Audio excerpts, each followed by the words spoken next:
Thank you very much.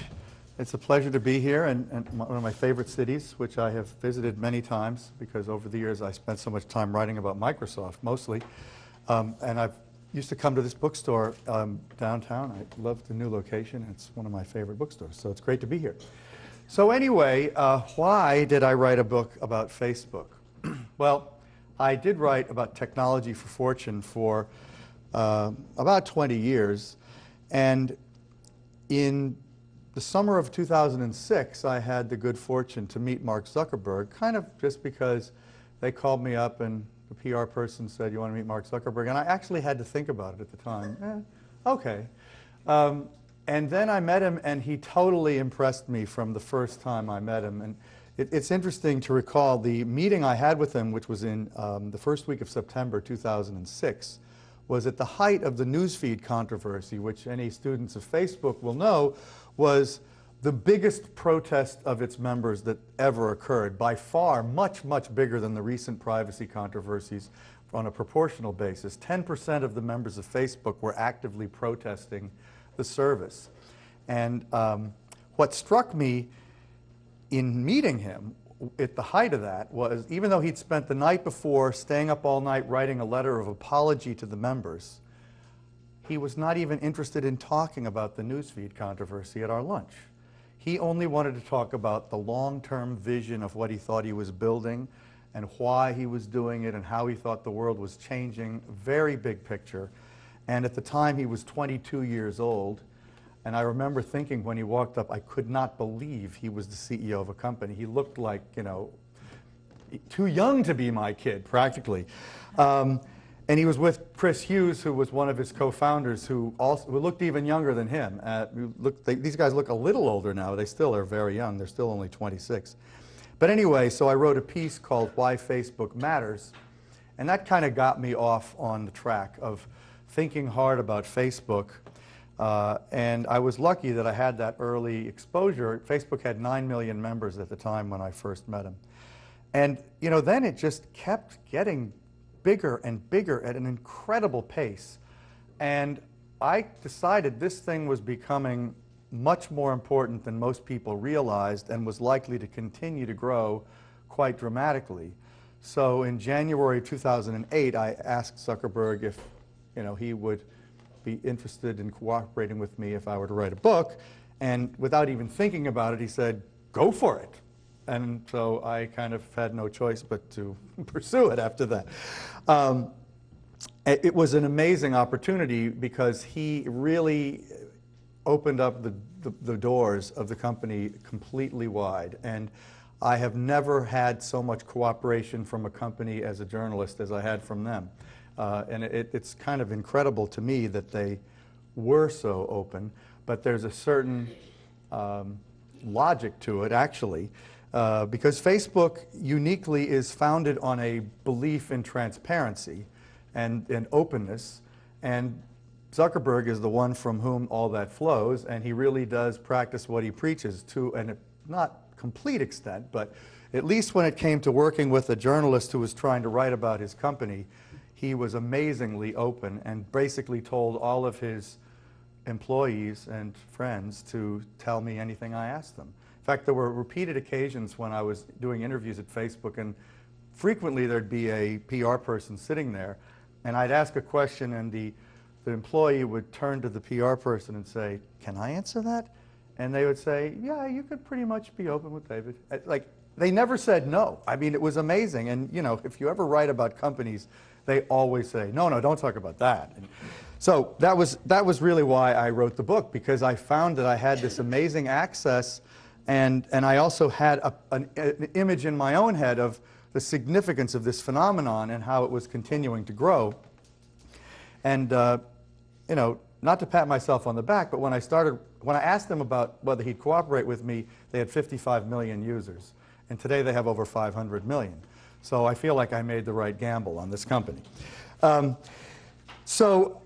know, I think it's important just a little bit. I don't have a timer up here. I'm hoping we'll have a lot of questions and discussion because it's really fun to talk about Facebook, and there are so many ways, so many lenses that one can apply to this incredible company.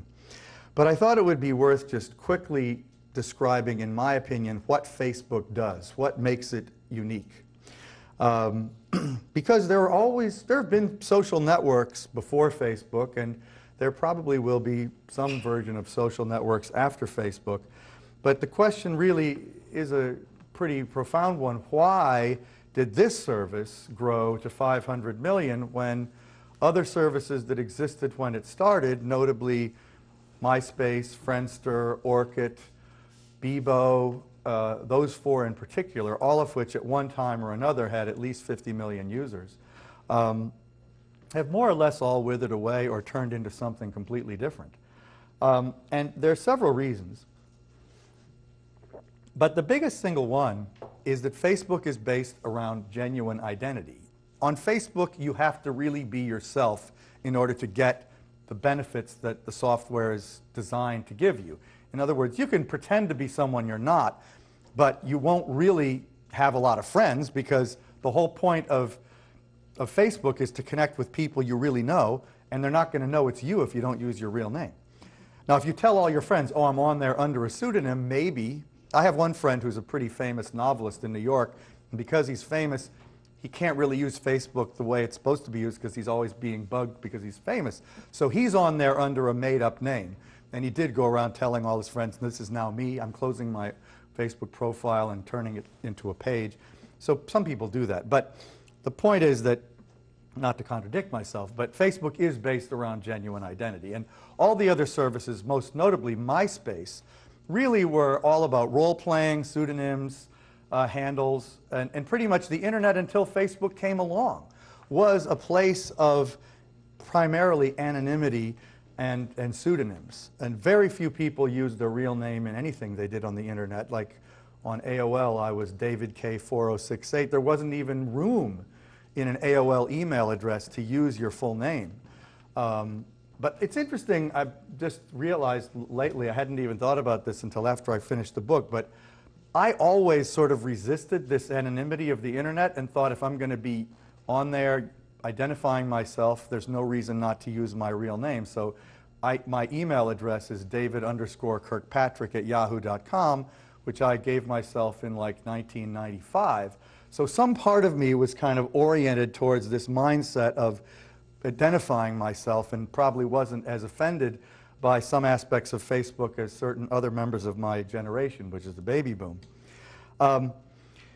So this identity is big. It's important to keep this in mind, because by being your real self and using your real name, a whole lot of things become possible that couldn't have happened on other services. And another thing about Facebook that's quite distinct is that its interface has always been extremely simple. It's a very simple looking service. And in fact, when it started, it was a genuinely simple service. It didn't even do very much when Mark Zuckerberg first launched it at Harvard in February of 2004.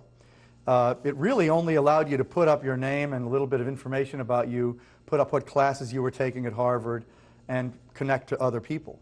None of the features that we use so much now were there. And that very simplicity was one of its great assets, because a lot of the other services that had preceded it were very complicated. And they were typically created by older programmers who were really, really talented programmers and did too much.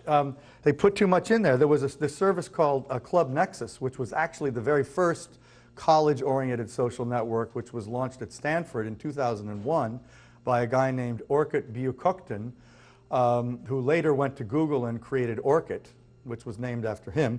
And when he was at Stanford as a graduate student, he built this very, very deeply sophisticated, multi-featured social network. But the problem was, it had so many capabilities that when you were using it, you really didn't know if anybody else was using it, because there were so many things that could be done at any given time. And therefore, it never really created that much critical mass. Whereas on Facebook, you very quickly could tell other people were using it, and it made you want to use it more. And then connected to the simplicity of the design is something else that I think is really critical, that actually explains certain things that have happened to Facebook in subsequent years.